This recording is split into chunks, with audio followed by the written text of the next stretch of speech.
Let's get right to the site. Welcome in the host of the Late Kick, Josh Pate, and big game, Dennis Dodd. Buckeyes dominated from start to finish, put on an absolute clinic. You are there. Josh, what was it like watching that unfold? Well, sad, I guess, depending on your perspective. I mean, you had to take a little sympathy about midway, I guess, Dennis, through the first quarter. You and I were in Waco last week, and we were on the field as it was stormed. And I would venture to think by the third quarter, more people had emptied out of this place than had spilled onto the field last week. Utter domination, and I think it probably sets a lot of conversations in motion, both the Heisman, obviously, as well as what would this team look like against, for example, the University of Georgia down the stretch. Yeah, let's get rid of the jokes first. It wasn't clear if Ohio State was going to score $95 million. Maybe Mel Tucker should have signed that contract at halftime. But you get past that, and this clearly, to me, not a message to Georgia, just a curiosity. I'm waiting for someone to challenge them. I'd love to see that game right now. Michigan, too. Going into this game, I thought for the first time in about 6 or 7 years since Jim Harbaugh's been there, they can match up. I'm not so sure right now, but we'll see. The combination of C.J. Stroud, the receivers, and the offensive line, those receivers were so wide open, I want to know what it was. Obviously, we know Michigan State isn't very good in the secondary. We know that. But I've never seen a bunch of receivers get so wide open to the point that Jamison Williams at Alabama, maybe their best receiver right now, couldn't crack this lineup. What does that tell you? The last time we saw receivers running this open in a major game, ironically enough, was probably Devontae Smith against that Buckeyes secondary in the national championship game, which is now what they look to have a really, really good shot at getting back to maybe avenge. You mentioned the Heisman. C.J. Stroud tied a passing touchdown record in school history with 6 of them.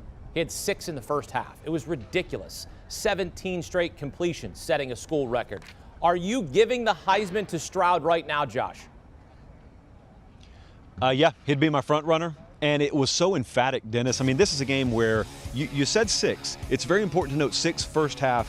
They could have done whatever they wanted to in the second half. And that's why when we get to the end of the road, if it comes down to strictly numerics, it's kind of foolish because they could have done whatever they wanted to today. It was a dominant performance, and it was one of those games we came into it. You and I were talking pregame about how it's like having a lighter in your hand, and you flicked it a couple of times with this Ohio State offense, and finally that thing's lit up, and it's that guy at the helm. Is there anyone playing better than that in the country right now? Yeah, Hakeem, you ask a good question, because on November 20th, before today, does it matter asking that question? There's still so much football to be played, but with 2 weeks to go in ball, this guy puts up 6 touchdowns. He's clearly the front runner. I don't know if he's going to win. I guess he is, but what if Bryce Young beats Georgia on the last day of the season and lights him up? We don't know that, but you have that feeling like you did with Kenneth Walker III earlier this month when he went for 5 touchdowns against Michigan. Again, this was bigger than that because those guys were so wide open. And on those, the first touchdown to Olave, I just talked about it with you, he threaded that ball between a safety and a corner, and they were discouraged. I think right then you could see them hanging their heads. It's going to be a long day. And then 17 in a row. So, yeah, I mean, we haven't finished play today, but if there was ever a Heisman favorite starting to edge out, certainly it's C.J. Stroud. And if there was ever a time to stamp it, Hakeem, it would be about 7 days from now in Ann Arbor, Michigan against the Wolverines. Well, thank you for leading me to that, but it was an absolute Heisman moment for C.J. Stroud as Ohio State now holds first place in the Big Ten East for now. Ohio State-Michigan game is next week. Buckeyes have won 8 straight against the Wolverines. Jim Harbaugh 0-5 during that stretch. At Big Ten Media Days, he was asked about beating Ohio State and said, quote, "We're going to do it or die trying." Josh, he said it. Is he going to die trying? Because this Ohio State team is elite. It's a tall task. Here's what's going to be interesting. We come off this will be obviously the freshest thing in everyone's mind. And Dennis, here's the question.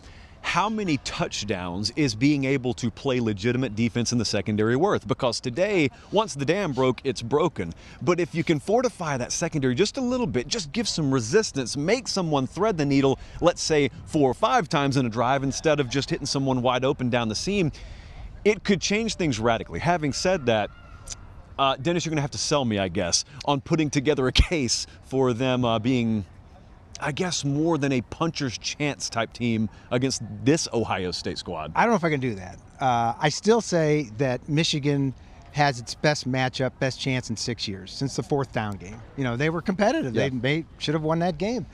They have the athletes, I think, to match up for a period of time, but today put such a flag in the ground, something even Baker Mayfield couldn't do out here, stuck a flag in the ground to say, here's who we are.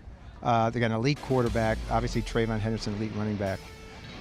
Michigan has an idea offensively. They're going to run the ball. Cade McNamara's more than a game manager, but can they hold these guys? I don't know if they'll hold them under 56. I could see them scoring if they get on a roll. But let's say they score 30. I don't think Michigan can get to that number right now. We'll see. We got a week to go. I think the question, Hakeem, is not so much how many points you're going to hold them to. It's do you make them earn it? Because today, Michigan State didn't really make Ohio State take risk. At the very least, if you make them take risk in that setting, and a guy like C.J. Stroud's never been on that stage before, at least at that point, you're willing to roll the dice, let the cards fall where they may, whichever cliche you want to use. Well, big-time implications next week in Ann Arbor, where Ohio State has won 8 in a row against the Wolverines in the series. They are looking to dominate Michigan after dominating Michigan State on this day to the tune of 56-7. Big game, Dennis Dodd, Josh Pate breaking down for us here on CBS Sports HQ. Thank you, men. And for more awesome content, check out The Late Kick with Josh Pate, delivering college football the way you want it, behind-the-scenes whispers and intel thanks to a network of team insiders. Join Josh 3 times a week on YouTube, 8 Eastern time. You can also listen to the podcast version as well. The Late Kick with Josh Pate. Do you want a sports network that delivers everything that matters about the game? The highlights, the picks, the instant analysis, no yelling, no fake debates, no politics. Hit the subscribe button and never miss a moment.